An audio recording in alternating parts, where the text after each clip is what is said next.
নাইম হাসানকে শারীরিক হেনস্থা, 3 পুলিশ সদস্যকে বরখাস্ত। জিম্বাবুয়ে এ দলকে হারিয়ে সিরিজ বাংলাদেশ ইমার্জিংয়ের। শেষ ওয়ানডেতে বাংলাদেশের স্কোয়াডে যোগ করা হলো শেখ মেহেদীকে। অস্ট্রেলিয়াকে সিরিজ হারিয়ে 2 কোটি টাকা বোনাস পাচ্ছে বাংলাদেশের ক্রিকেটাররা।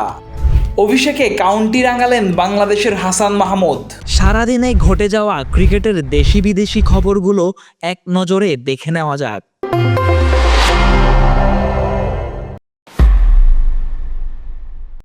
শুক্রবার রাতে চট্টগ্রামে এক অনাকাঙ্ক্ষিত ঘটনার সাক্ষী হলো পুরো দেশ।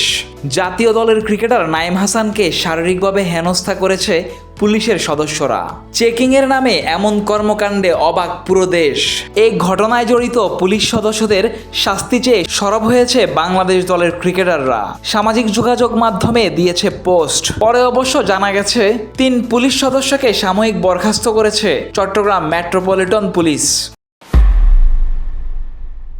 বগুড়ায় প্রথম ওয়ানডেতে জয় পেয়েছিল বাংলাদেশ ইমার্জিং দল। দ্বিতীয় ওয়ানডে বৃষ্টিতে হয়েছে পরিত্যক্ত। এরপর শনিবার রাজশাহীতে তৃতীয় ওয়ানডেতে জিম্বাবুয়ে এ দলকে হারিয়ে সিরিজ নিশ্চিত করল বাংলাদেশ ইমার্জিং। 299 রানের লক্ষ্য, অমিত হাসানের 80 ও জাকের আলী অনিকের 61 রানে চড়ে 2 ওভার আর 4 উইকেট হাতে রেখে লক্ষ্য তাড়া করে বাংলাদেশ।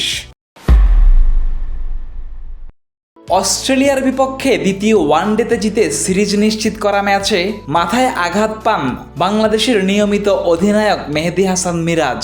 ভর্তি হতে হয়েছে হাসপাতালে। পর্যবেক্ষণে ছিলেন 24 ঘন্টা। পরিস্থিতি উন্নতি হলেও শেষ ম্যাচে খেলা নিয়ে আছে শঙ্কা।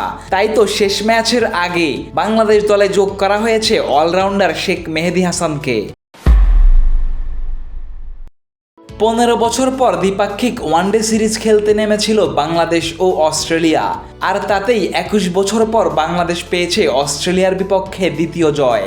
শুধু দ্বিতীয় জয় নয়, পরের ম্যাচে জিতেই নিশ্চিত করেছে প্রথমবারের মতো ওয়ানডে সিরিজ জয়, যার পুরস্কার হাতে নাতে পাচ্ছে বাংলাদেশের ক্রিকেটাররা।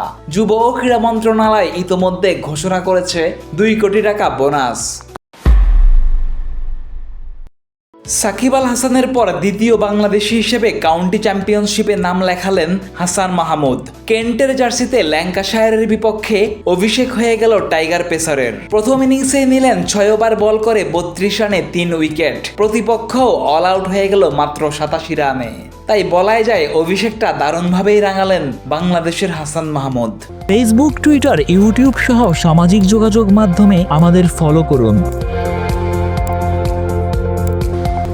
ক্রিকেট দুনিয়ার সব খবর সবার আগে পেতে ভিজিট করুন www.dailycricket.com.bd।